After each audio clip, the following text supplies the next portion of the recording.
berbicara tentang Korazim. Tetapi penemuan arkeolog sekitar tahun 1962 sampai 1964 dan dilanjutkan lagi penggalian di tahun 1980-an, itu mereka temukan reruntuhan kursa Musa itu ada di sebelah kota Korazim. Jadi waktu mereka gali di Korazim, mereka lihat bangunan bait suci, menemukan saudara reruntuhan sinagog. Sinagog itu rumah ibadahnya orang Yahudi. Dan di balik dari reruntuhan sinagog itu, salah satu penemuan yang mereka temukan adalah kursi Musa. Kursi Musa itu dipakai oleh pengajar hukum Taurat. Jadi saudara bisa bayangkan, di Korazim ini ada kursi Musa. Itu berarti firman Allah diajarkan di sana. Hukum-hukum Tuhan disampaikan di sana, di Korazim. Saudara terkasih dalam Tuhan. Bahkan catatan lain dalam Injil Matius 11 mengatakan bahwa mujizat-mujizat terjadi di Korazim. Ya. Kursi Musa itu melambangkan tentang ajaran. Karena tidak bisa orang sembarang duduk di kursi Musa. Itu hanya ahli Taurat dan saudaraku orang Farisi. Mari kita lihat teks ini. Klik Matius 23 ayat 2. Ya, 1, 2, 3. Ahli-ahli Taurat dan orang-orang Farisi yang telah menduduki kursi Musa. Berarti saudara bisa bayangkan, waduh ini tapua ahli Taurat, tapua orang Farisi. Dia namanya kota yang disebut Korazim. Tetapi saudara terkasih di dalam Tuhan, meskipun mereka belajar Alkitab, mereka tiap hari dengar firman, mereka sudah alami banyak perkara-perkara besar di Korazim. Tetapi saudara yang terkasih dalam Tuhan, mereka tidak bertobat. Kalau tidak bertobat itu berarti mereka berontak. Kalau tidak bertobat itu berarti mereka menolak ajaran Tuhan. Mereka menolak kebenaran. Dan itu artinya mereka dukakan Roh Kudus. Saya mau bilang Korazim itu mungkin sama kita tahu di Kubang sini. Yang mana-mana ada kursi Musa, ada ajaran Tuhan, ada yang namanya pengajar-pengajar, pendeta-pendeta, bagaimana menyampaikan kebenaran. Tapi orang-orangnya bertobat tidak. Kata-kata tuh itu yang membukakan Roh Kudus. Jadi kalau bikin survei, minta maaf sampai kalimat ini, kantong-kantong Kristen itu lebih banyak membukakan Roh Kudus daripada kantong-kantong non-Kristen. Ya, kenapa? Karena banyak orang Kristen di sana yang dengar firman, banyak orang Kristen di sana yang alami mujizat, banyak orang Kristen di sana yang mengalami pertolongan Tuhan. Tapi kok para Kristen yang berontak, yang tidak mau dengar, yang tidak mau ikut, yang tidak mau terima firman. Seandainya 200 tahun lagi dunia belum kiamat, kita semua sudah mati, lalu kemudian arkeolog pun datang gali, mungkin ini gereja GSJ justru tidak ada lagi, kalau gali mungkin akan temukan ini mimbar di sini. 200 tahun kemudian di sana, itu sama kayak di Korazim itu begitu. Sekitar tahun 1980-an, baru orang ternyata di Korazim ini ada reruntuhan sinagog. Wah, ada ditemukan reruntuhan keping-keping dari kursi Musa itu. Wah, itu berarti di tempat ini memang betul Yesus bilang kalau di sini memang terjadi banyak hal yang luar biasa, tapi mereka tidak mau tobat, justru tolak firman, tolak kebenaran, tolak Roh Kudus. Saudara terkasih dalam Tuhan, itu Korazim. Selamat datang di channel YouTube Pendeta Ebenezer Playmo. Jangan lupa subscribe.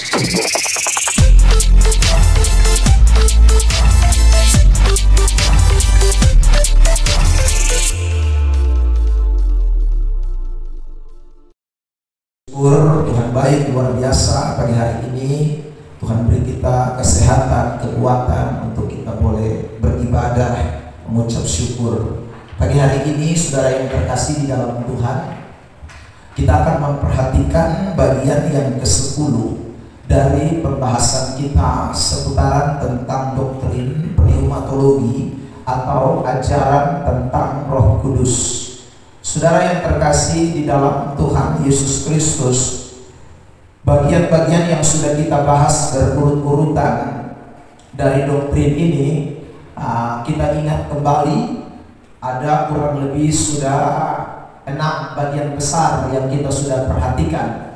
Yaitu yang pertama, kita sudah belajar tentang pribadi dan keilahian daripada Roh Kudus itu sendiri, pekerjaan Roh Kudus dalam karya keselamatan, lalu baptisan dan kepenuhan Roh Kudus, karunia Roh Kudus dan firman Tuhan, lalu kemudian yang ke-6, Roh Kudus dalam gereja dan sakramen yang baru saja kita selesaikan pada minggu yang lalu. Dan hari ini kita akan masuk pada dosa-dosa terhadap Roh Kudus.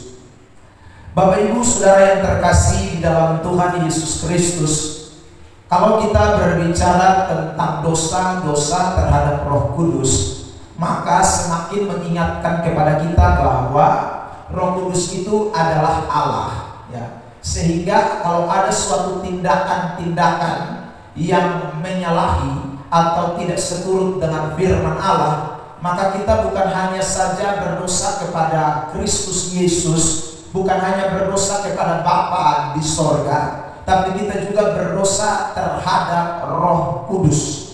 Karena sekali lagi, Dia atau Roh Kudus itu adalah bagian daripada pribadi dari Tritunggal Allah yang kita percayai.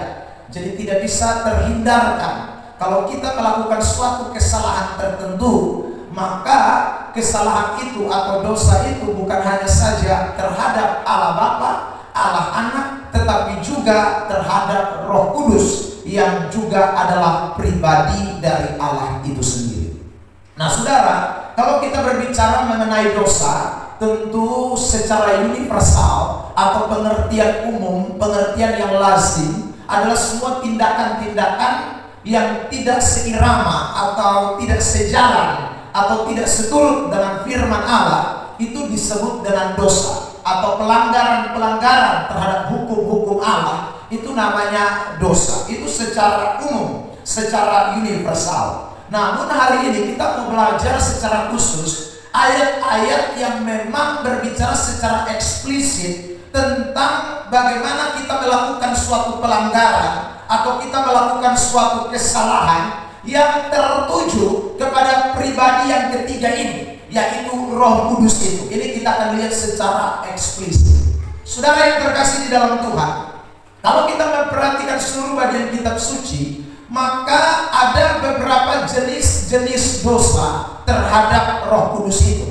Yang pertama adalah dosa yang kita buat terhadap Roh Kudus itu ketika kita mendukakan Roh Kudus. Itu satu.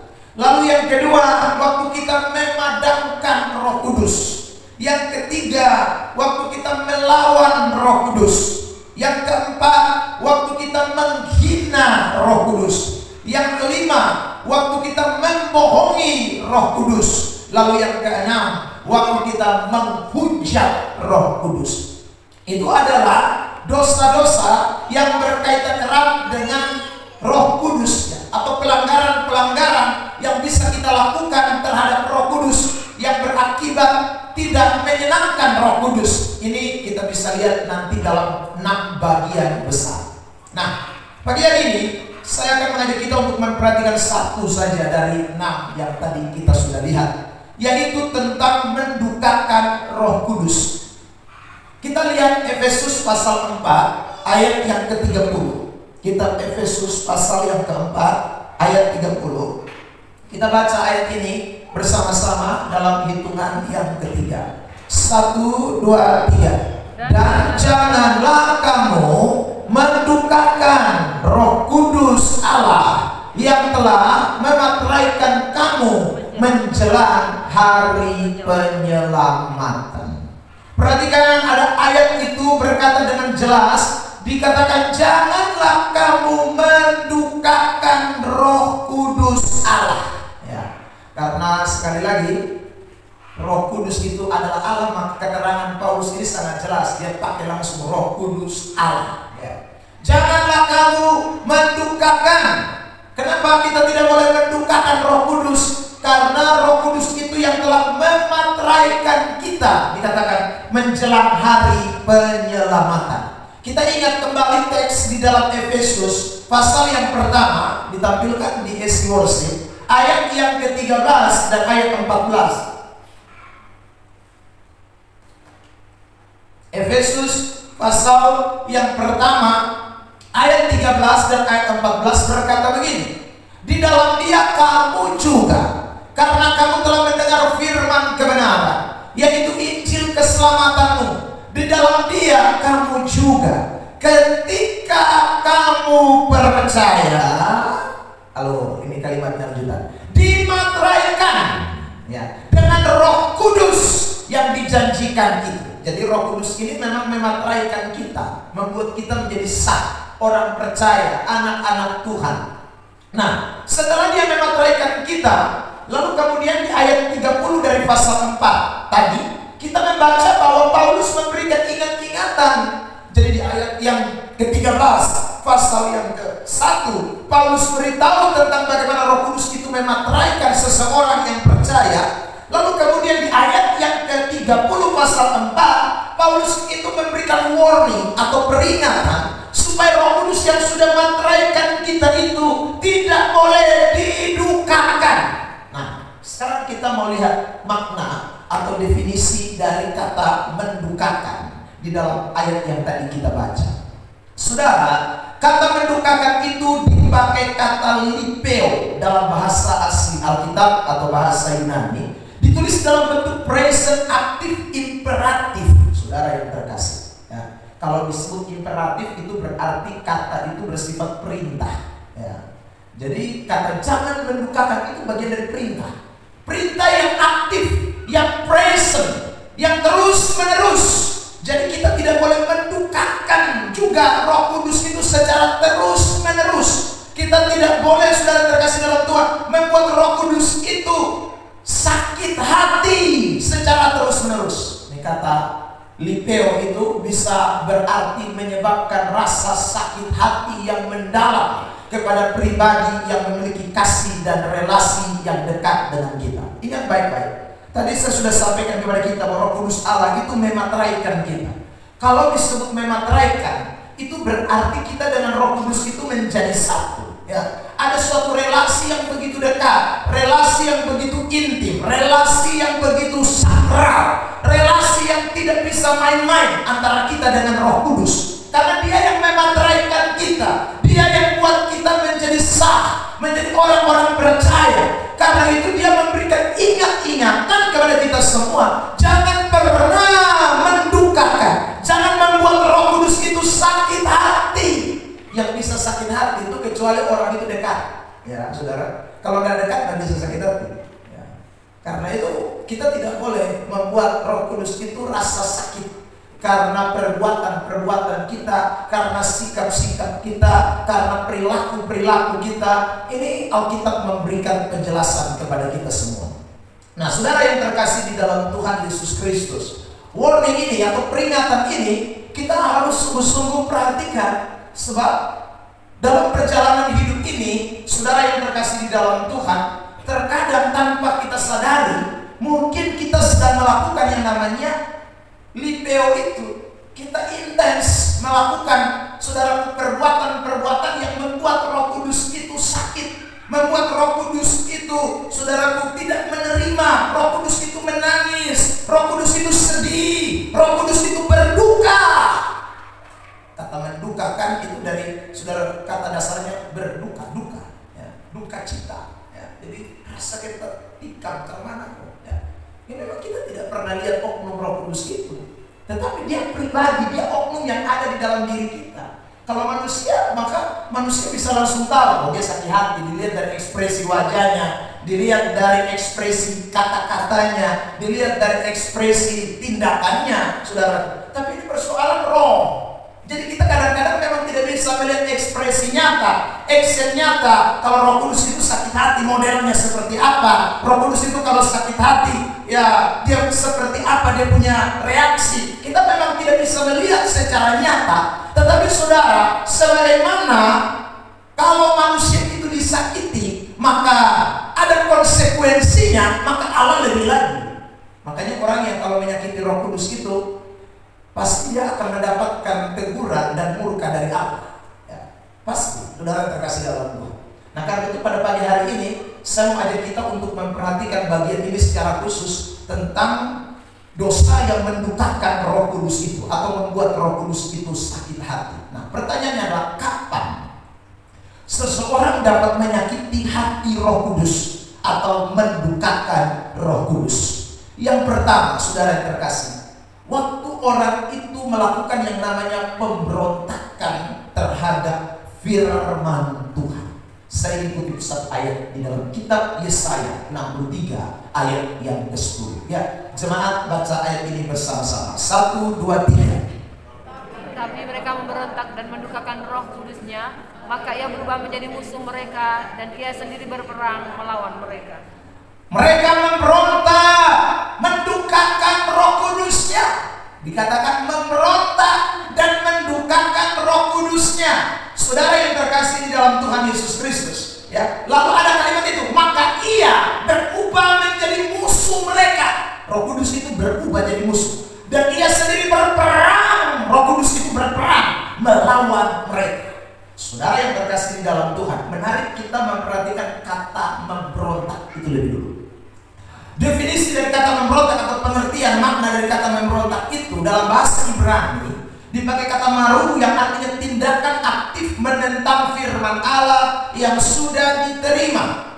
Jadi ada orang yang sudah terima firman, alami dampak firman, rasakan kekuatan firman, lalu kemudian orang itu menentang itu firman Allah. Itu yang disebut dengan memberontak atau maru.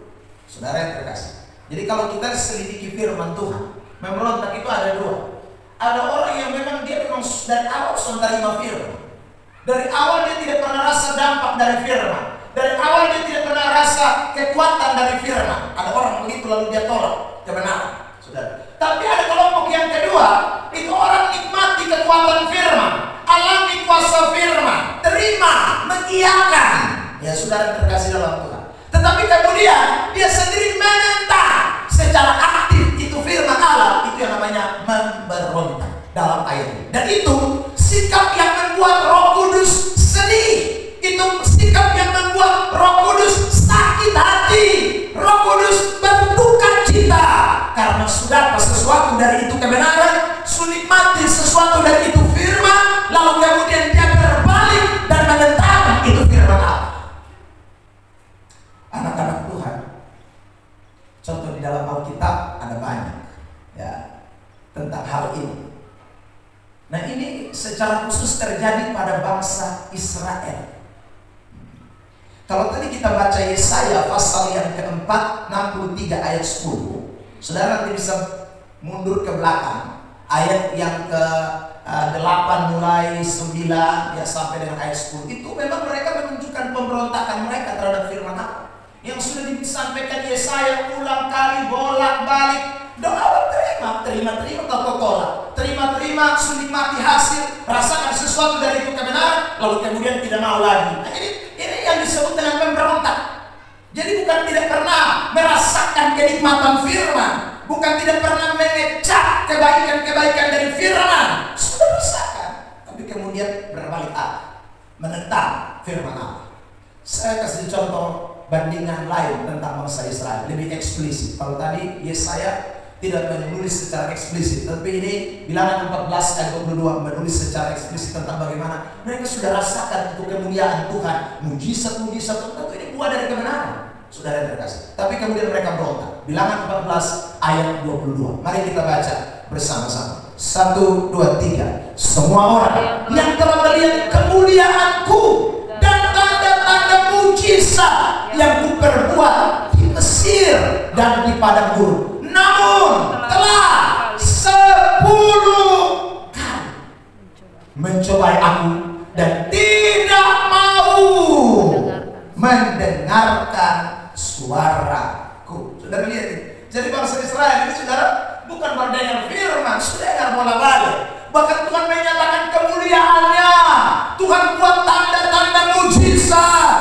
10 mujizat, saudara yang terkasih, lewat 10 tulah, lalu kemudian belah air laut, dan jalan di atas tanah kering, dan masuk di padang gurun. Tuhan pimpin tiang awan, tiang api, tiap hari makan roti mana yang turun dari sorga. Jalan saudara 40 tahun, tetapi alas kaki tidak rusak, ya baju tidak koyak. Ini mujizat apa yang kurang? Tuh ini mujizat tapoa, ya saudara. Tetapi saudara perhatikan itu ayat berkata bahwa 10 kali mereka mencobai aku. Kata 10 kali itu bukan berarti benar-benar 10, tetapi ini menunjukkan suatu tindakan maksimal terhadap pemberontakan kepada Tuhan, terhadap saudara mencobai Allah. Itu benar-benar mereka lakukan dengan intensif, dengan sungguh-sungguh aktif, terus-menerus mereka kerjakan. Mereka menolak suara Tuhan yang datang. Padahal kemuliaan Allah sudah dinyatakan, tanda-tanda sudah diberikan kepada mereka. Ini yang disebut dengan marah. Maru atau pemberontakan terhadap firman Allah. Atau ini disebut dengan memberontak terhadap Roh Kudus, mendukakan Roh Kudus. Itu sama dengan kita sekarang.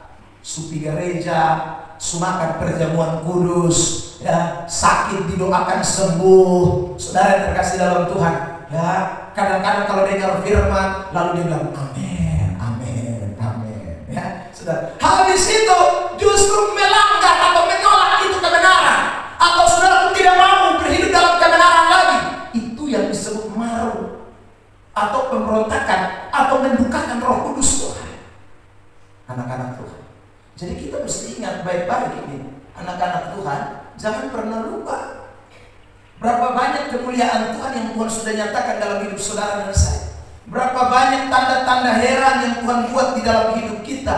Berapa banyak mujizat-mujizat yang kita sudah alami dalam ini hidup.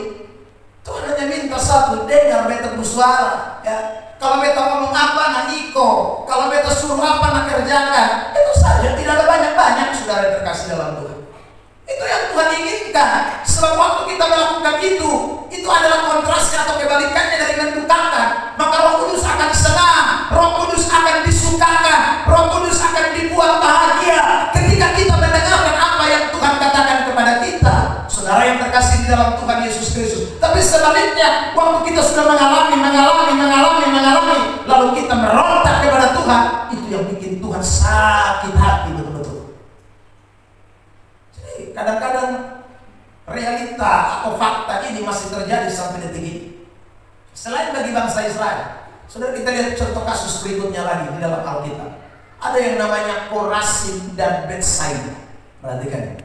Matius 11 ayat 21. Kita baca bersama-sama, jemaat. 1, 2, 3. Celakalah engkau Korazim, celakalah engkau Betsaida, karena jika di Tirus dan di Sidon terjadi mujizat-mujizat yang terjadi di tengah-tengah kamu, sudah lama mereka bertobat dan berkabung. Dikatakan bahwa Korazim dan Betsaida itu terjadi mujizat-mujizat.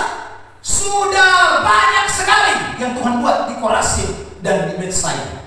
Sekarang kita coba lihat ya, apa itu kota Korazim dan Betsaida. Mari kita perhatikan. Saudara terkasih dalam Tuhan. Klik. Yang pertama, Korazim itu kota yang terdapat bangunan yang namanya sinagog. Kita tidak menemukan banyak ayat di dalam Alkitab yang berbicara tentang Korazim. Tetapi penemuan arkeolog sekitar tahun 1962 sampai 1964 dan dilanjutkan lagi penggaliannya di tahun 1980-an. Itu mereka temukan reruntuhan kursa Musa itu ada di surat kota Korazim.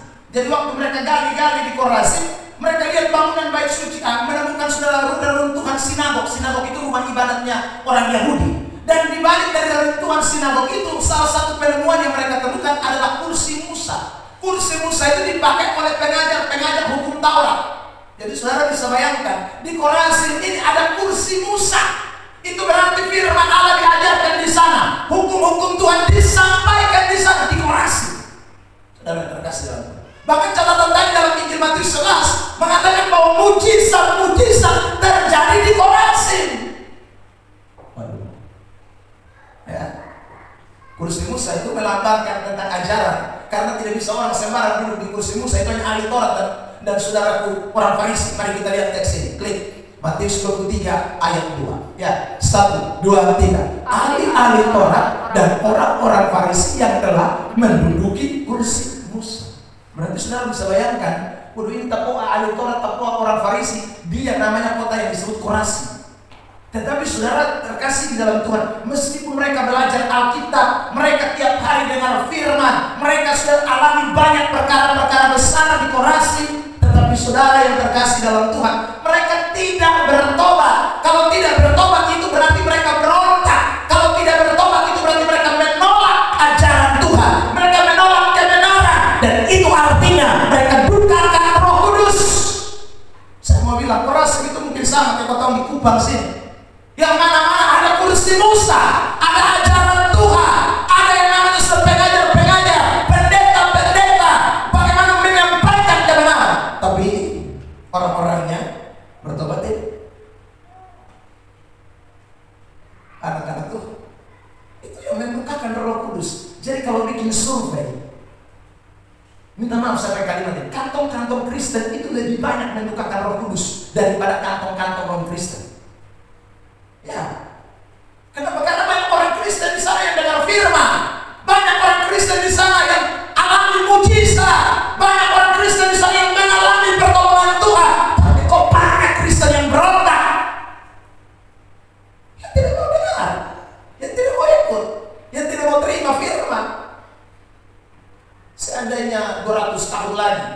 Dunia belum kiamat, kita semua sudah mati. Lalu kemudian arkeolog belum datang gali. Mungkin ini gereja GSJ justru tidak ada lagi. Dong gali mungkin lo akan temukan ini mimbar di sini. 200 tahun kemudian di sana. Itu sama kayak di Korasi itu begitu. Kita tahun 1980-an loh, baru orang temukan ternyata di Korasi ini ada reruntuhan sinagog. Wah, ada ditemukan reruntuhan keping-keping dari kursi Musa itu.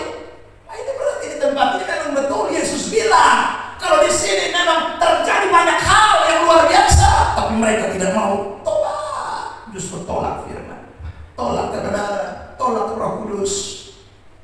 Saudara terkasih dalam Tuhan, itu Korasi. Lihat lagi Betsaida. Betsaida lebih ngeri lagi. Saudara terkasih, lihat. Betsaida itu kota asalnya Filipus, Andreas, dan Petrus. Itu 20 daerah. Yohanes 1 ayat 44. 1, 2, 3. Filipus itu berasal dari Betsaida. Kota siapa? Andreas dan bayangkan murid 3 itu dari kota yang namanya Betsaida.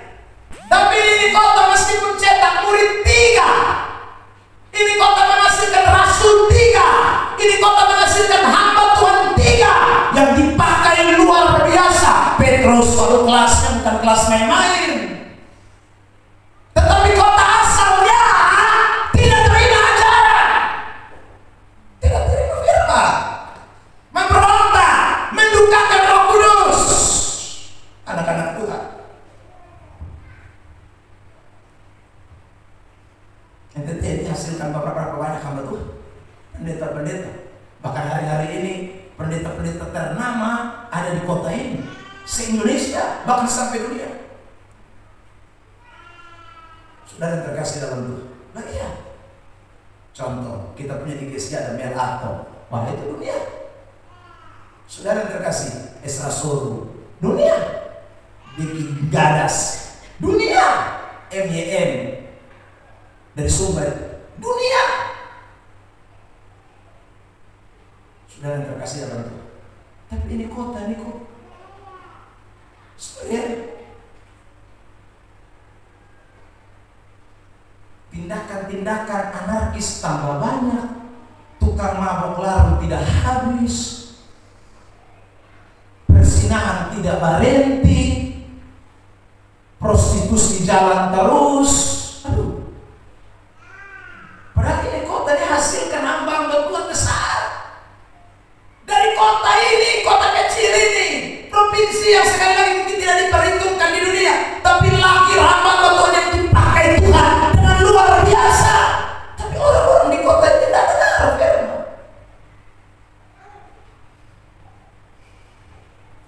Blok sana, blok sini. Aduh, cilaka besar.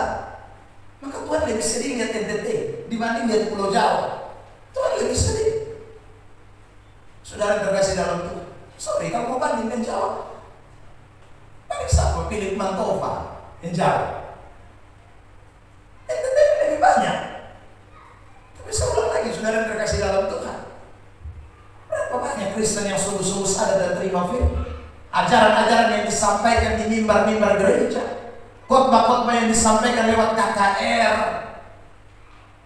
Ya saudara, di Gemit itu dong suruh bukan lagi dulu KPI, habis dulu pertama KKR, habis itu berubah KPI, sekarang sudah di IP. Namanya berubah-ubah terus, tetapi orangnya tidak berubah-ubah. Dulu katanya kebaktian kebangunan rohani itu tidak cocok, lebih bagus kebaktian penyegaran iman. Lagi nggak cocok kebaktian penyegaran ini iman, lebih cocok ibadah penyegaran iman. Mau rubah model apa? Persoalan ini diberitakan mau terima soalnya. Kebenaran disampaikan mau terima atau tidak. Kalau tidak mau terima, tidak mau sekali lagi mengalami itu firman di dalam hidup ini, ya someday sama dengan saudara terkasih dalam Tuhan. Dan itu yang terjadi di Betsaida. Di Betsaida lahir Filipus, lahir Andreas, lahir Petrus, hamba Tuhan hebat. Tapi di kota tidak bertobat. Bukan hanya saja ini, saudara lihat, sekarang di kota ini bukan hanya mencetak hamba-hamba Tuhan. Di kota Betsaida pernah terjadi mujizat yang namanya Yesus menyembuhkan orang buta di Betsaida. Lihat.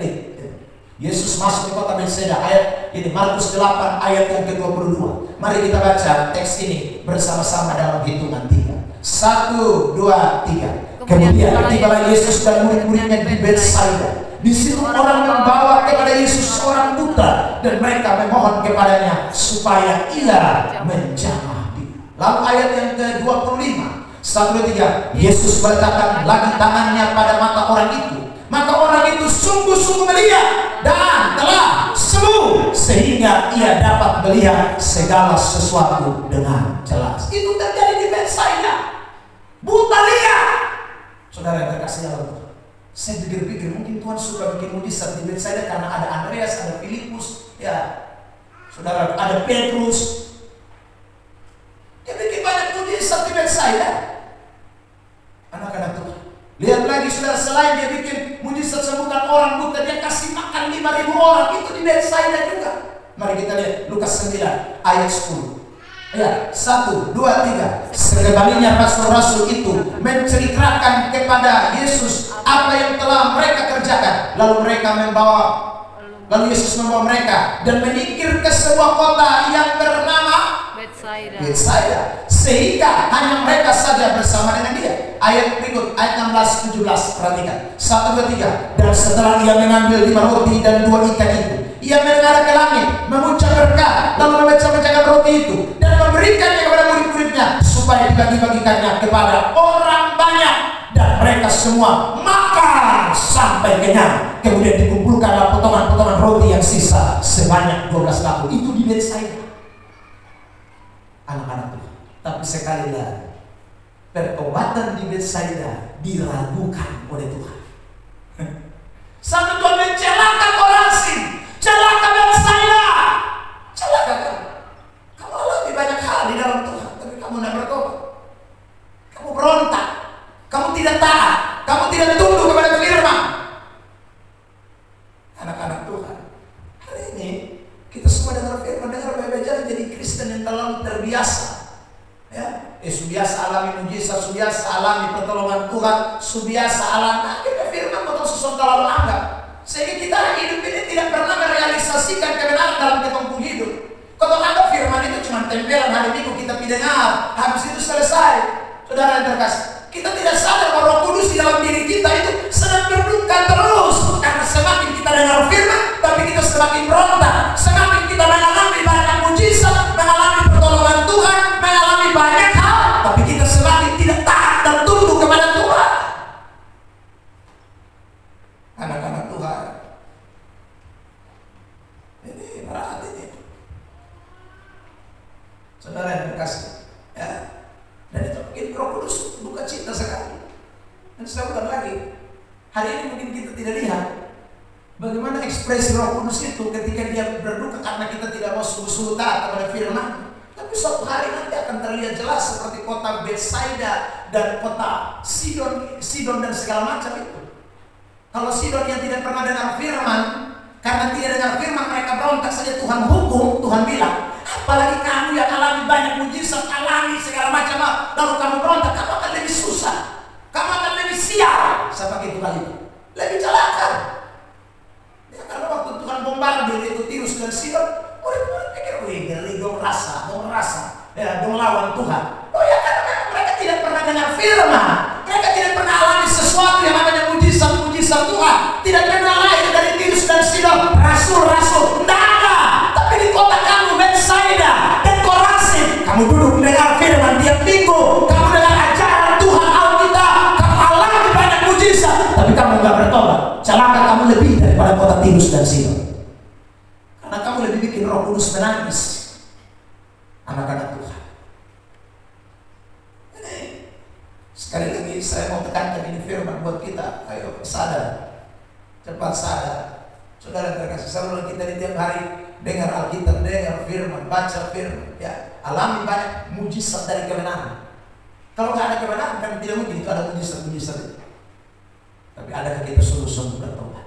Adakah kita sungguh-sungguh sudah mau tinggalkan kebenaran Tuhan? Saya mesti hidup benar di hadapan Allah. Saya bersyukur Tuhan kasih saya kemurahan seperti kota Betsaida dan Korazim. Ya, jangan lalu kemudian kita berontak, lalu kita tidak sungguh mau taat kepada firman. Ada satu ingatan yang jelas buat kita dari Ibrani pasal 3 ayat 7 hingga ayat yang ke-10. Ibrani pasal 7. Perhatikan saudara terkasih dalam Tuhan. Kita baca ayat 7. Ya. 1, 2, 3. Sebab itu, seperti yang dikatakan Roh Kudus pada hari ini, jika kamu mendengar suaranya, janganlah keraskan hatimu seperti dalam kegeraman pada waktu pencobaan di padang. Nanti saudara lanjut sampai di ayat 10. Jadi saudara terkasih dalam Tuhan, jangan keraskan hati. Ini kan oleh sebab saya bilang lagi, kenapa? Orang karena keras hati. Orang tidak mau ikuti kebenaran, ya mau dengar, mau terima, tapi lakukan mau. Mau alami mujizat, ya. Alami pertolongan Tuhan, ya. Mau sakit sembuh, ya. Saudara, tapi lakukan kebenaran, sorry, salah. Makanya kita NTT ini kalau mau tanding mujizat, tidak ada yang tanding. Saudara terkasih. Tidak ada. Di kota ini mujizat nyeri. Bahkan orang semua dunia kenal bagaimana kota Solo itu pernah terjadi mujizat, air berubah jadi anggur. Itu hanya ada di NTT. Saudara terkasih dalam itu. Mujizat kalau ngomong di NTT ini, saya orang setiap kali makan orang alam. Berapa banyak tim doa, penyembuh. Nah, terhitung di kota Kupang ini kalau bicara soal mujizat. Lu pilih siku mana situ? Ada satu bilang dia tukang sembuh orang. Turun di Oipura ada satu di situ. Lu pilih naik kota ada satu di situ. Pilih mana? Semua. Sampai di Bena hukum saja ada. Jadi apa ini kota kurang mujizat? Ini kota tidak kurang mujizat. Tapi ini kota kurang pertobatan. Kalian terkasih dalam itu soalnya ada di situ. Kalau tidak bertobat susah itu.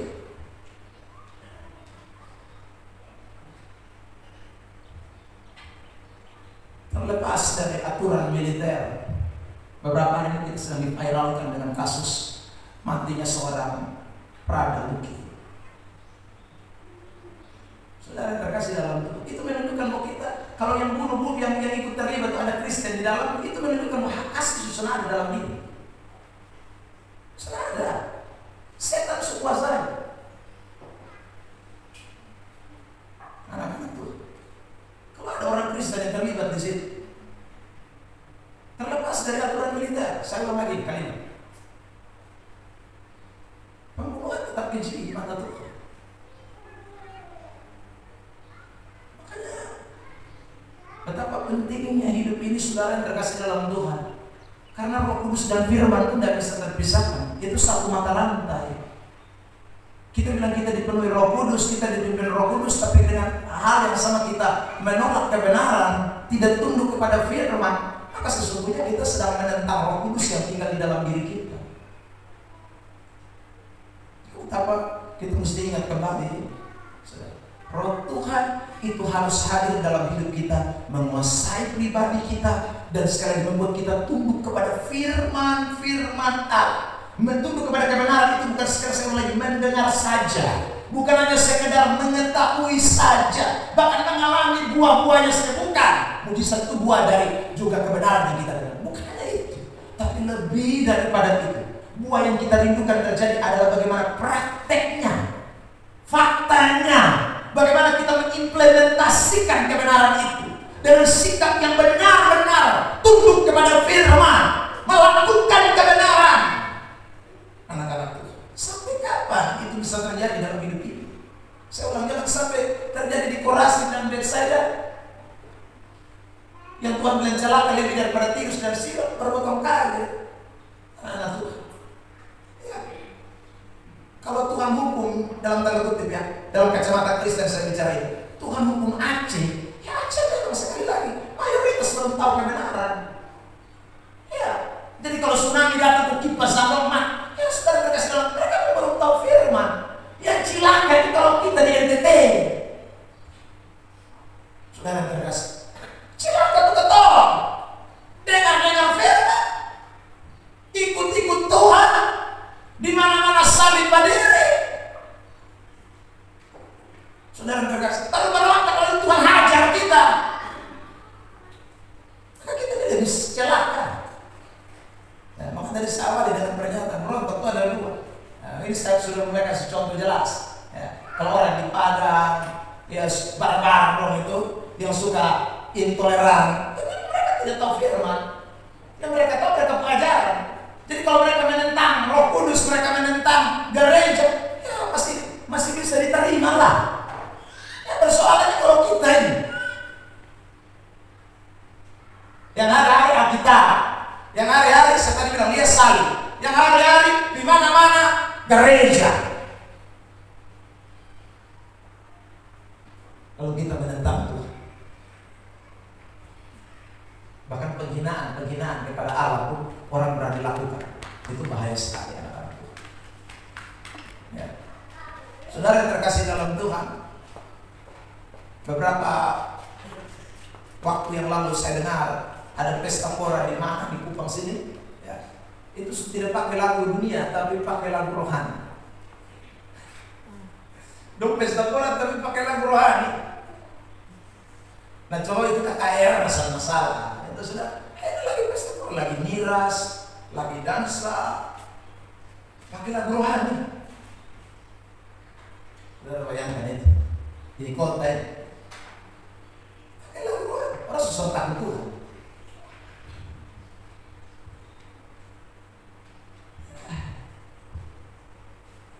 Dunia dan rohani sudah disatu. Tapi kau bedakan yang mana? Saya berharap pagi ini kita semua yang dengar firman, ayo belajar, jangan sakiti Roh Kudus. Roh Tuhan itu ada di dalam diri kita semua. Tiap hari sadar, jangan pikir bahwa kita sendiri. Ada Roh Tuhan di dalam diri kita. Ini sikap yang selalu berpikir bahwa saya sendiri, itu yang bikin kita harba diri. Saudara terkasih dalam, kita tidak sendiri. Allah itu ada di dalam diri kita.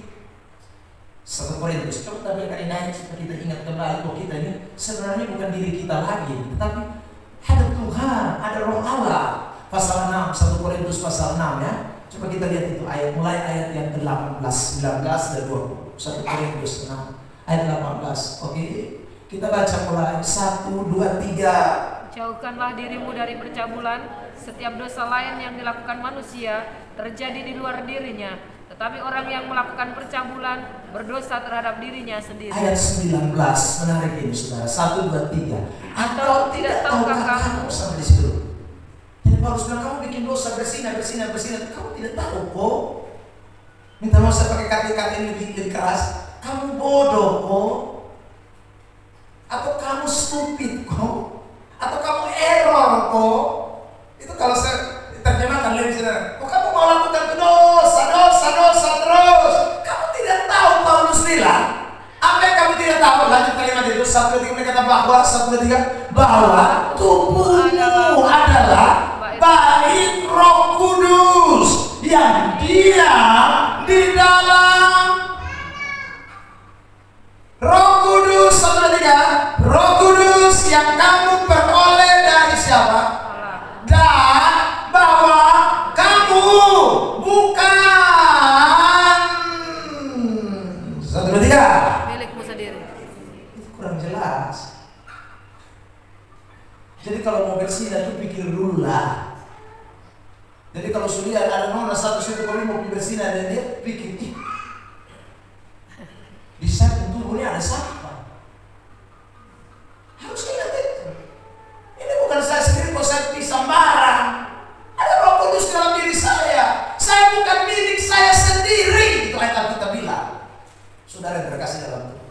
Ini kita kadang-kadang lupa. Ini Paulus kasih ingat lagi. Lihat Galatia pasal 1.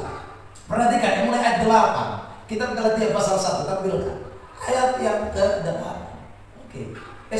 Galatia pasal 2. Minta maaf. Galatia pasal yang kedua. Mulai ayat yang ke-18 dulu. Kita lihat. Galatia pasal 2. Ya.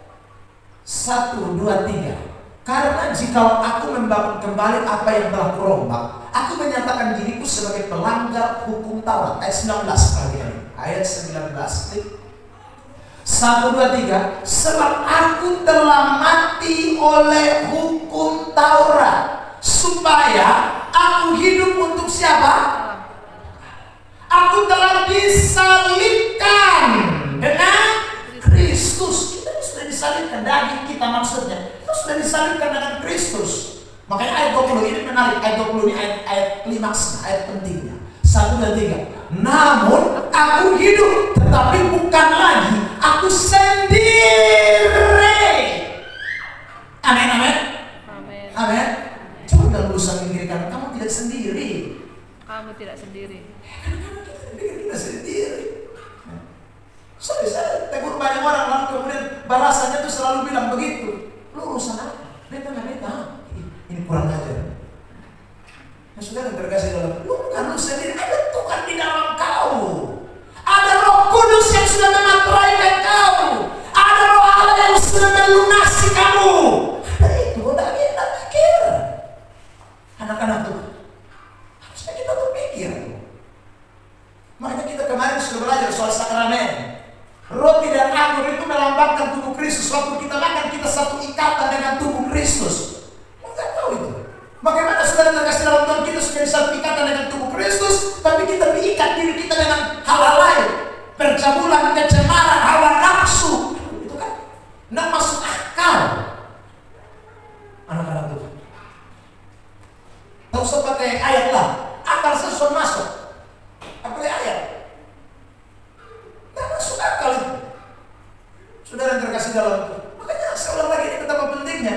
Karena seringkali kita merasa diri kita ini bukan ada oknum lain yang bekerja dalam diri kita, tapi kita sendiri atur-atur mau-maunya kita. Atur-atur diri kita. Ya suka-suka gue, orang Jakarta bilang. Tidak bisa, ini kekristenan itu bukan begitu. Anak-anak, sorry, kalau mau begitu jangan jadi Kristen. Kalau mau begitu jangan percaya Yesus. Kalau mau begitu tak usah gereja lain. Kalau mau begitu sudah terkasih dalam Tuhan, tak usah dengar firman. Sekarang masuk neraka memang. Daripada dengar firman tapi kemudian menolak kebenaran. Tidak bisa sekali. Anak-anak Tuhan, kita mesti ingat, kita bukan kita lagi. Ada Tuhan di dalam diri kita. Paulus berkata selanjutnya, ya, bukan aku sendiri yang hidup, melainkan, benar kata melainkan. 1, 2, 3. Melainkan Kristus yang hidup di dalam aku. Dan 1, 2, 3. Dan hidupku yang kuhidupi sekarang di dalam daging adalah hidup oleh iman dalam Anak Allah yang telah mengasihi aku dan menyerahkan dirinya untuk aku. Jadi saudara yang terkasih dalam Tuhan, kita mesti tiap hari itu renungkan itu. Kalau semua orang merenungkan ini, dia pasti akan semakin hari hidupnya takut akan Tuhan. Jangan takut manusia, Paulus bilang. Karena kalau kita takut manusia, ya percuma. Takut Tuhan. Sadarilah bukan manusia yang bersama kita, tapi Tuhan yang bersama kita. Sadarilah bukan orang-orang terdekat yang bersama kita, tapi Tuhan yang bersama kita. Amin. Anak-anak Tuhan. Jadi ini bukan soal takut istri, takut laki, takut papa mama, takut anak. Bukan. Ini takut Tuhan, karena Tuhan yang bersama kita. Istri terbatas, suami terbatas, orang tua terbatas, anak-anak terbatas, tetangga terbatas. Kita bukan karena itu, tapi Roh Kudus ada di dalam kita. Roh Allah ada di dalam kita. Kita bukan melukai hati suami kita. Kita bukan melukai hati istri kita. Kita bukan melukai hati anak kita. Kita bukan melukai hati papa mama kita. Kita melukai hati Tuhan. Waktu kita melakukan sesuatu yang tidak berkenan, waktu kita melakukan dosa, waktu kita menyerahkan hidup kita kepada hal-hal yang bertentangan dengan firman Allah, kita menyakiti Tuhan. Karena Tuhan yang lebih dekat, yang membangun relasi lebih intim dibandingkan siapapun yang ada di sekitar saudara. Amin. Saudara terkasih dalam Tuhan, itu simpel sebenarnya. Jadi waktu dengar firman alami mujizat, ingat ini Tuhan. Bukan karena siapa-siapa. Maka hidup itu mesti semakin hari semakin tunduk, semakin takut, semakin. Satu bagian pertama ini ada satu bagian. Filipi pasal 2, tapi ayat 12. Filipi pasal 2 ayat 12. Paulus bilang begini ya. Filipi pasal 2 ayat 12. Ya, isi sampaikan. Filipi 2 ayat 12. 1, 2, 3. Hai saudara-saudaraku yang terkasih, kamu senantiasa taat. Karena itu, tetaplah kerjakanlah keselamatanmu dengan takut dan gentar. Bukan saja seperti waktu aku masih hadir, tetapi terlebih pula sekarang waktu aku tidak hadir. Sebenarnya Paulus sedang apa? Kasih tahu.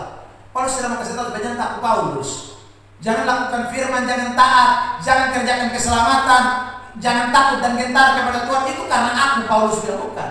Tapi meskipun aku tidak hadir, kamu harus tetap lakukan itu senantiasa, terus menerus. Itu orang Kristen yang tahu ada Roh Kudus dalam diri, yang tahu Roh Allah ada di dalam diri. Akan beberapa minggu yang lalu saya bilang, ya, saya tidak tahu saudara, tapi sudah pernah tidak berdialog dengan Tuhan di dalam hati saudara. Saya tidak tahu Tuhan dalam diri kita. Maka sebenarnya begitu dekat, relasi kita itu sangat dekat dengan Dia. Jadi kepekaan kita terhadap Roh Kudus itu mesti jelas, anak-anak Tuhan. Mesti peka.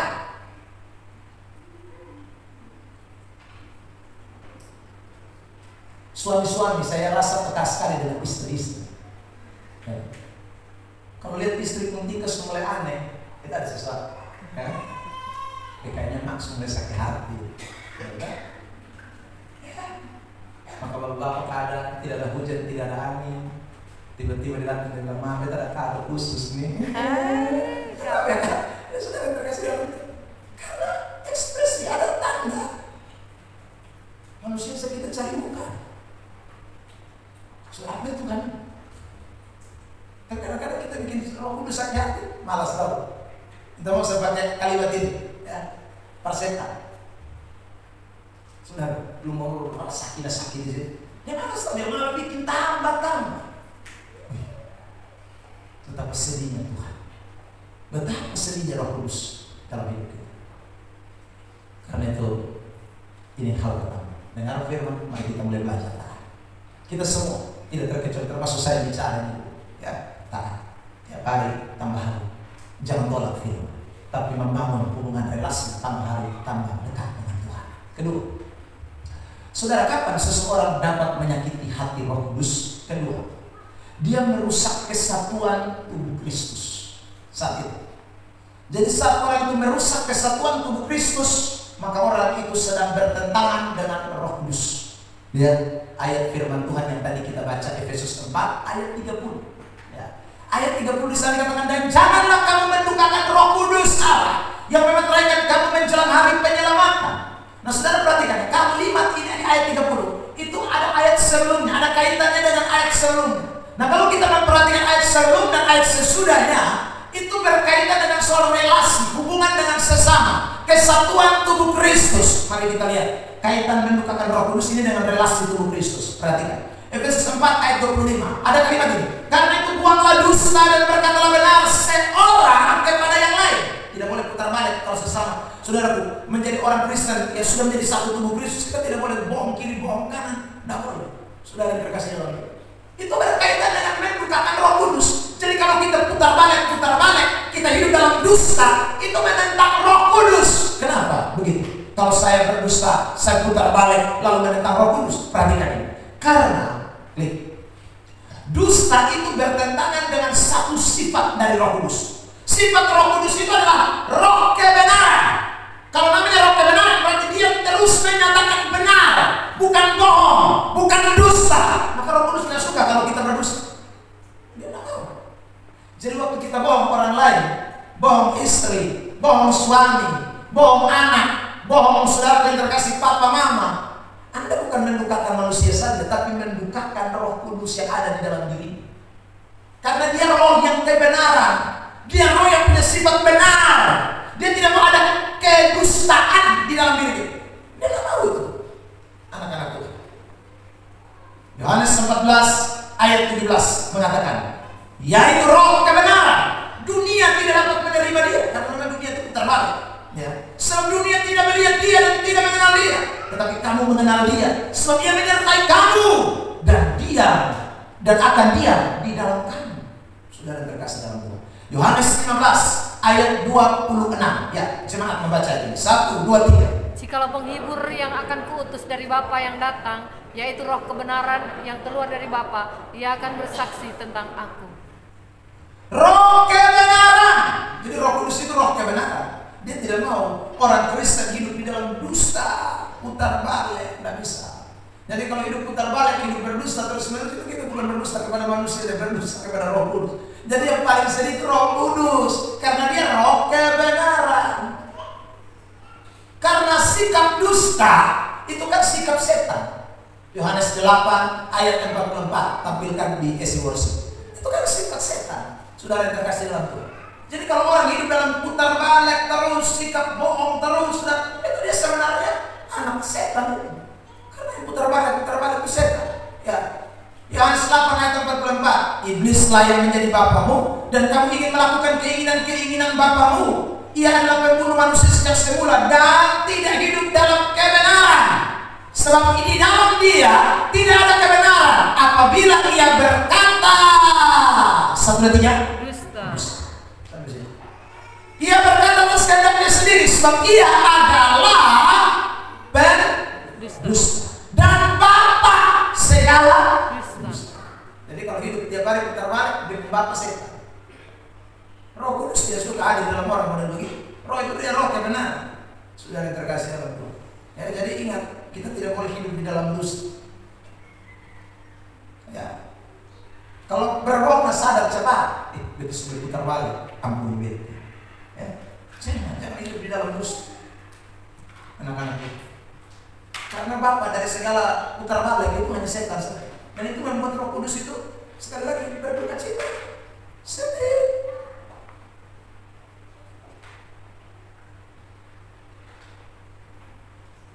Satu hari seorang ibu, apa saya hati tertusuk, tertikam, teriris.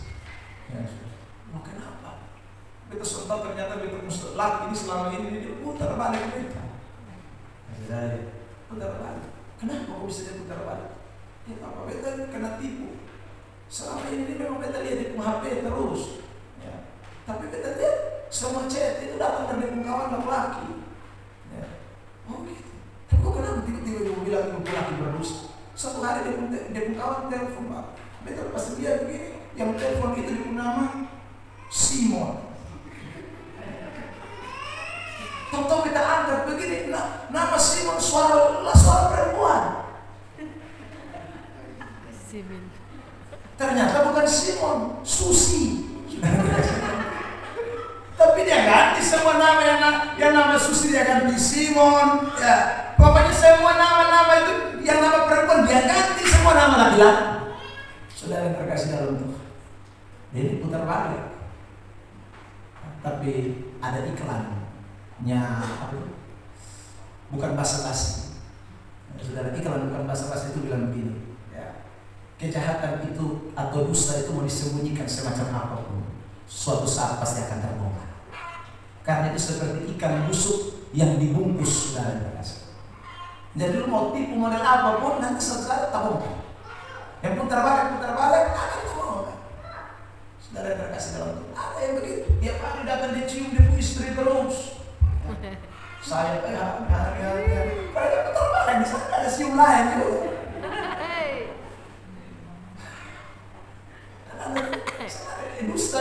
Dusta tuh paling licik loh saudara. Dusta tuh paling licik. Justru saudara harus bersyukur ya. Saya kasih tahu ini. Sudah bersyukur lebih baik yang terang-terang. Ya. Daripada dia yang pura-pura ada cium ada putar balik. Saudara terkasih dalam itu lebih menyakitkan. Sekarang saya tanya, kalau ibu-ibu saja jawab, ya, kalau ibu-ibu yang paling tahu perasaan. Saudara terkasih, ya, dua-dua pasti sakit, tapi yang mana lebih sakit? Sekarang saya kasih contoh. Ada saudara pasangan suami istri. Suaminya ini pokoknya tidak mesra, lalu tiba-tiba dia selingkuh. Saudara, sakit tidak? Sakit. Ibu-ibu sakit tidak? Sakit tidak? Sakit. Tapi kan dia tidak mesra. Sekarang yang kedua, ini rumah tangga. Tiap hari mesra terus, foto bareng terus. Ya, sudah. Bahkan foto itu pokoknya ngeri. Ya. Status itu pokoknya ngeri. I love you, I like you, I miss you. Pokoknya semua habis. Ya, tiba-tiba yang ini, saudara, suaminya selingkuh, lebih sakit mana? Nah, ibu tidak tahu. Itu saking sakitnya dok tidak bisa ngomong. Ya, itu tuh sama keambil pisau tikam dari belakang. Itu lebih bahagia. Saudara yang terkasih dalam dusta itu lebih bahaya. Orang pernah datang kepada saya, bisa cerita dari situ. Dia curhat-curhat dari Pak Pendeta. Awalnya Pak Pendeta nih luar biasa melayani dengan penuh hati kepada ibu ini. Ayo ibu, kita berdoa supaya suami ibu itu bisa bertobat dan kembali kepada ibu. Enak awal-awal. Lama-lama WA berubah. Ibu setelah sekian lama, ternyata ada perasaan yang berbeda antara kita. Ini setan ini. Rupanya dia selama ini pelayanan dusta, pelayanan omong kosong. Dia sedang mau ambil keuntungan di balik itu. Ibu ini tanya lagi, Bapak maksud apa? Masa ibu tidak rasakan seperti yang saya rasakan? Ini ada. Anak tuh.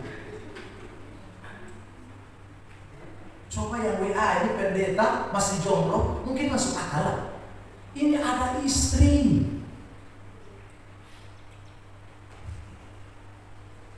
Saya bilang dia itu screenshot dari WA, kirim kasih dia istri. Lalu nanti lu bakal mati. Saya bilang kalau saya kirim, kita takut Bapak kita semua bikin orang berumah tangga aja. Pasti tanpa aja. Saya jengkel, sudah udah begini laki pendeta le. Tapi ini ibu jaga perasaan dia istri sudah terkasih. Kalau tidak jaga kalian semua orang habis. Tidak ada Tuhan. Ini kasus begini nih terjadi justru di kantong-kantong yang mana ada segmen Kristen. Roh dusta itu roh bahaya. Karena waktu kita berdusta, saya ulang lagi, sendirinya kita sudah jadi anak setan. Waktu kita berdusta, Roh Kudus itu kita tentang, Roh Kudus itu kita abaikan. Ya, makanya jangan ada dusta di antara kita. Tidak boleh, anak-anak. Dusta mesti pergi, dusta mesti tidak boleh ada. Katakan benar, ya di atas ya, dan tidak di atas tidak. Kalau memang sudah terlanjur sadar bertobat, kalau memang sudah terlanjur mengaku salah, itu lebih baik. Saudara yang terkasih dalam Tuhan,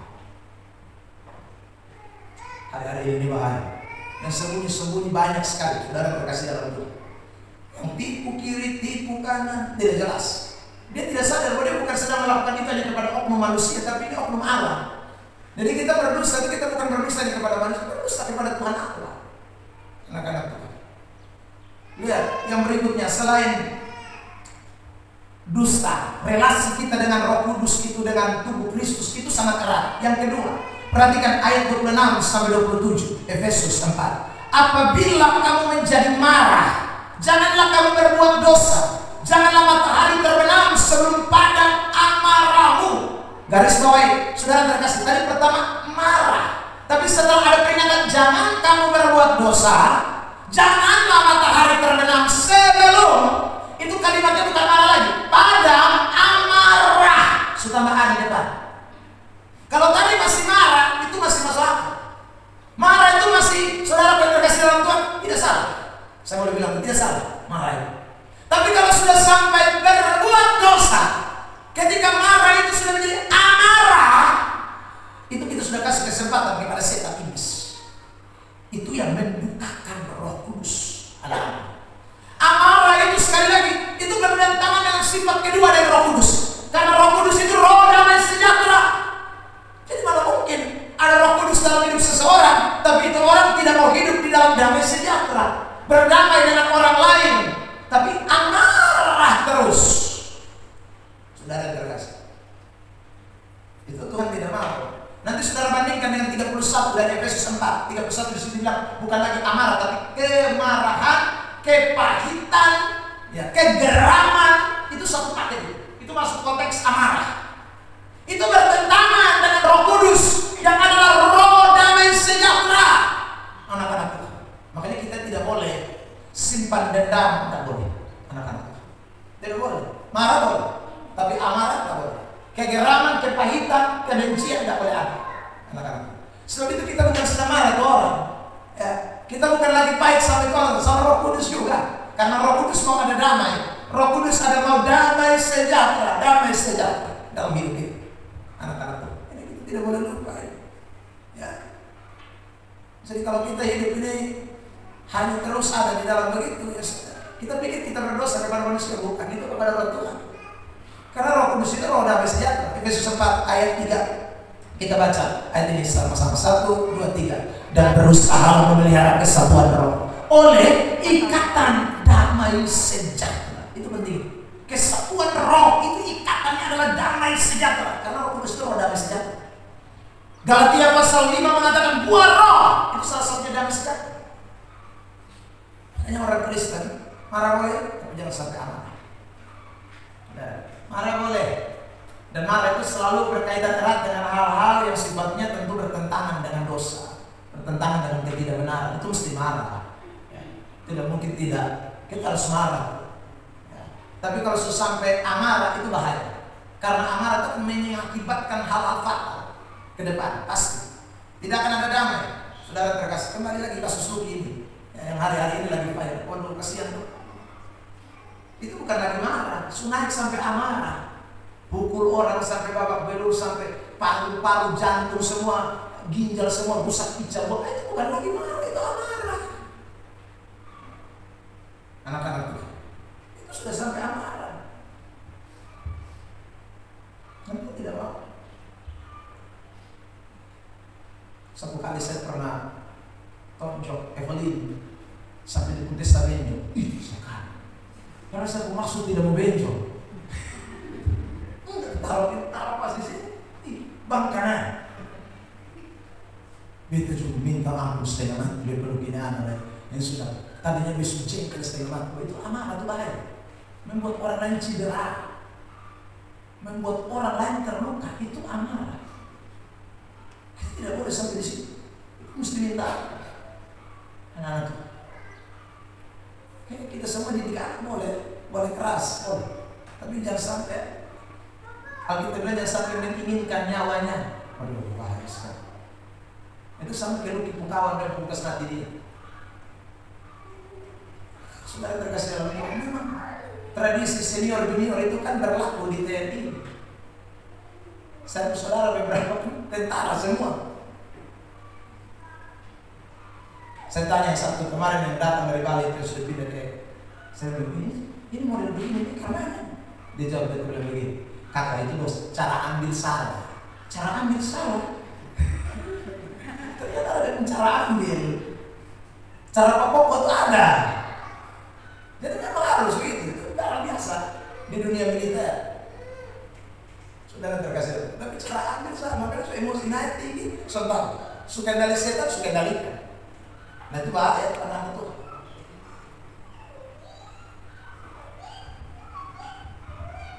Dan itu mengakibatkan saudara terkasih dalam Tuhan, banyak orang tersakiti, Roh Kudus tersakiti. Ada orang tersakiti, bukan di bapak mama sendiri yang sakit.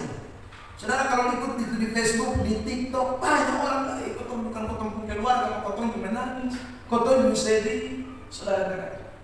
Padahal pelaku beberapa orang. Tetapi efek dampaknya universal. Kita tidak pikir sampai di situ. Makanya saudara, amarah, kebencian itu sebenarnya bahaya sekali. Makanya Roh Kudus tidak suka dengan itu. Roh Allah tidak mau orang Kristen ada di dalam hal itu. Orang Kristen harus hidup di dalam damai sejahtera. Roh itu yang bekerja di dalam diri kita. Maka Tuhan bicara berulang-ulang kali untuk hidup berdamai. Hidup itu mesti sudah saling mengampuni. Itu penting. Karena tidak ada itu dan bisa kita. Roh Kudus tidak mungkin hadir dalam diri kita. Anda mau berteriak, gargantan putus, berdoa sampai saudara muda kayak apa? Kalau hatimu ada kepahitan, Roh Kudus tidak kerja. Saya ulang lagi, Roh Tuhan tidak ada, tidak mungkin. Karena ini dua hal yang bertentangan. Itu dua hal yang tidak bisa jadi satu. Tidak bisa ada kedengkian, ada amarah, ada kebencian, ada kepahitan, tapi ada juga Roh Kudus, Roh damai sejahtera, Roh kebenaran. Mustahil, tidak bisa. Galatia 5, tampilkan itu ayat. Ayat yang ke-16 dan 17. Saudara perhatikan ini ayatnya. Yesus. Galatia 5 ayat 16 dan 17. Dua hal itu tidak bisa jadi satu, anak-anak Tuhan. Jadi kita tidak bisa hidup begitu, tidak bisa. 16. Galatia 5:16. Maksudku ialah hiduplah oleh roh, maka kamu tidak akan menuruti keinginan daging. Ayat 17 ini penting. Jemaat Tuhan, mari baca ayat 17. 1, 2, 3. Sebab keinginan daging itu berlawanan dengan keinginan. Tidak bisa. Dua-dua sama-sama kerja tidak bisa. 1, 2, 3. Dan keinginan roh berlawanan dengan keinginan daging. Karena keduanya bertentangan.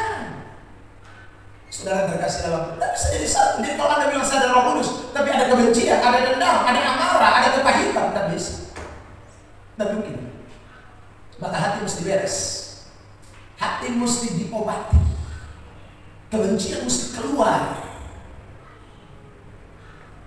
Kasusnya juga viral, saudara terkasih dalam Tuhan. Seorang pendeta yang pukul istrinya sampai babak belur. Saudara, istri susah bisa tahan dari akhirnya lapor ke polisi. Pukul bukan main-main, saya lihat di video itu ngeri sekali. Angkat kayu, tinggi dia begini, injak. Itu sudah kebencian. Itu namanya kemarahan, amarah, kepahitan. Tidak boleh. Anak-anak. Ya, marah boleh, tapi jangan sampai marah. Itu bahaya. Next, saudara yang terkasih, waktu kapan kita bisa melupakan Roh Kudus? Satu lagi, dusta, amarah, kebencian, kedengkian, itu masuk satu paket. Yang kedua, ayat 3. Efesus 4 ayat 28. Orang yang mencuri janganlah ia mencuri lagi, tetapi baiklah ia bekerja keras dan melakukan pekerjaan yang baik dengan tangannya sendiri, supaya ia dapat membagikan sesuatu kepada orang yang berkekurangan. Yang ketiga adalah sikap mencuri, itu juga bertentangan dengan Roh Kudus. Jadi waktu orang curi sesuatu, dia tidak hanya mencuri membuat orang yang dicuri itu rugi, tetapi Roh Kudus lebih sakit. Roh Kudus yang akan lebih marah. Saudara yang terkasih dalam Tuhan, karena seorang lagi mencuri itu bertentangan. Jadi ini menyangkut relasi, hubungan. Jadi kalau kita melakukan apa-apa dengan baik-baik, mau dusta, mau tadi marah, benci, mau dengki, ingat Roh Kudus. Saudara, curi, ingat Roh Kudus. Anak-anak, Roh Allah itu penting sekali dalam hidup kita semua. Ya, ingat. Next, Roh Kudus itu berkaitan dengan penguasaan diri. Curi itu tidak menguasai diri. Makanya orang kalau curi berarti dia bertentangan dengan Roh Kudus. Galatia pasal 5 ayat 22 23 salah satu buah roh jelas adalah penguasaan diri. 4. Setelah ini kata kotor. Lihat Efesus 4 29. 1, 2, 3. Janganlah ada perkataan kotor keluar dari mulut. Tetapi pakailah perkataan yang baik untuk membangun di mana perlu, supaya mereka yang memandangnya, mendengarnya beroleh kasih karunia. Jangan ada perkataan kotor. Saya ingatkan kepada yang tukang memaki dong, dengar baik-baik. Kamu bukan sedang maki anakmu saja. Kamu bukan sedang maki suamimu saja, bukan maki istrimu saja, bukan maki tetanggamu saja, tetapi kamu maki Roh Kudus. Saudara terkasih dalam Tuhan, hati-hati itu. Sebab perkataan kotor itu menandakan hati yang kotor. Saya ulangi. Perkataan yang selalu maki-maki itu menandakan hatinya tidak bersih. Hati tidak bersih. Kalau hati tidak bersih itu berarti Roh Kudus tidak ada di dalam hati kita.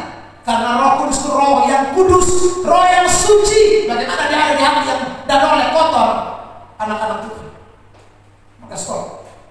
Jangan lagi.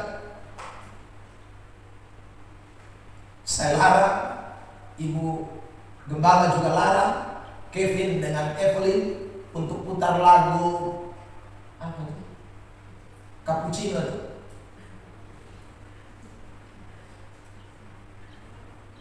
Cappuccino apa tuh yang sedang tenar-tenar lagu Italia. Kenapa? Saudara terkasih, kita nonton di YouTube, ternyata arti daripada kata-kata itu maki Tuhan. Anak kan tidak tahu. Ada satu stop, tidak boleh lagi. Dia penggarakan dulu. Kenapa? Saudara terkasih dalam stop. Tidak boleh. Karena itu kata kotor. Apalagi sebenarnya itu Tuhan Allah. Nah, kita kan tidak tahu bahasanya bahasa Itali.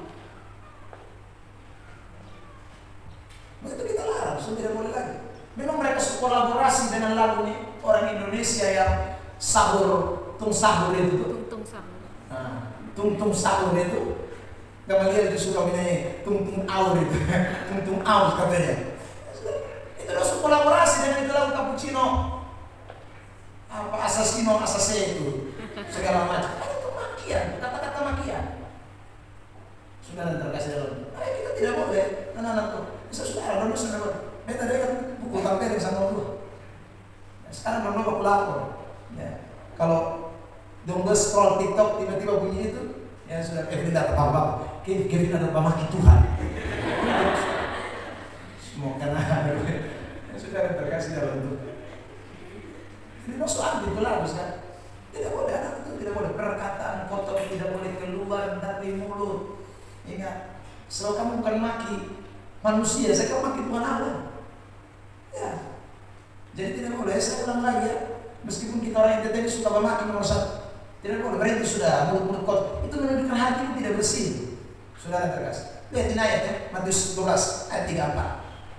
Kata-kata kotor itu akan membuat Roh Kudus tidak akan tinggal dalam kita, karena Roh Kudus itu memurnikan hati kita.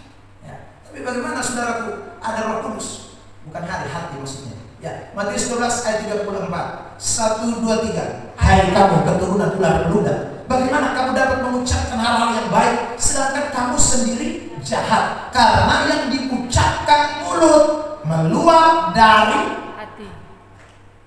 Meluap dari hati. Jadi orang kalau tukang mati, dia hati memang mati, dia hati kotor. Orang kalau suka keluarkan kata-kata hati kotor, maka hati mesti Roh Kudus tempati. Kalau Roh Kudus tempati itu mesti bersih, suci, murni.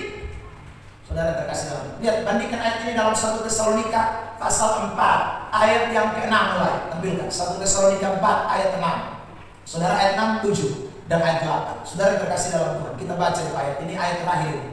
1 Tesalonika 4 ayat 7 coba. Salah. Ya, ayat 7 mulai. Oke, 1, 2, 3. Allah memanggil kita bukan untuk melakukan apa yang cemar, melainkan apa yang kudus. Ayat 8. Karena itu siapa yang menolak ini bukanlah menolak manusia, melainkan menolak Allah yang telah memberikan juga Roh-Nya yang kudus kepada kamu. Tidak boleh kita, anak-anak Tuhan. Jadi hati kita ini mesti tahu ini ada Roh Kudus di sini. Karena ada Roh Kudus, kata-kata saya mesti kata-kata yang berkenan, kata-kata yang tidak boleh kotor, kata-kata tidak boleh najis, tidak boleh maki-maki, tidak boleh, anak-anakku. Kata-kata kita juga harus kata-kata yang menyenangkan Tuhan. Nah, kiranya Tuhan tolong kita semua hari ini supaya jangan ada yang bikin sakit hati Roh Kudus. Jangan bikin Roh Kudus berduka, jangan bikin Roh Kudus menangis. Sekali lagi, caranya dua. Yang pertama, saudara yang terkasih dalam Tuhan, ikuti taat firman. Dengar firman, jangan hanya sekedar menghiasi hidup kita, menghiasi pikiran kita, membuat kita alami mujizat pertolongan Tuhan. Bukan hanya itu, tapi kita harus mengimplementasikan, melakukan kebenaran itu dalam hidup kita. Maka Roh Kudus senang, Roh Kudus bangga, Roh Kudus dimuliakan, Roh Kudus ditinggikan waktu kita melakukan kebenaran yang Tuhan inginkan. Yang kedua, saudara terkasih, bangun relasi kita dengan tubuh Kristus semakin hari semakin lebih kuat, lebih erat. Jangan ada yang namanya dusta, jangan ada yang namanya dendam, kepahitan, kebencian, amarah, mesti hilang dari dalam hidup kita semua. Lalu jangan ada yang mencuri, jangan ada yang berkata-kata kotor, itu mesti hilang dari hidup kita semua. Sebab waktu kita melakukan itu bagi sesama kita, bagi orang di sekitar kita, kita berdusta, kita mencuri, kita saudara berkata yang tidak benar, kita mengatakan kotor kepada orang itu, maki-makian, kita bukan sedang menyakiti dia saja, tapi menyakiti Roh Kudus yang ada di dalam diri kita. Tidak boleh. Ini Tuhan tolong kita semua agar kita tiap hari menyenangkan Roh Kudus. Haleluya. Tuhan berkati kita dengan firman-Nya. Mari kita beri tepuk tangan.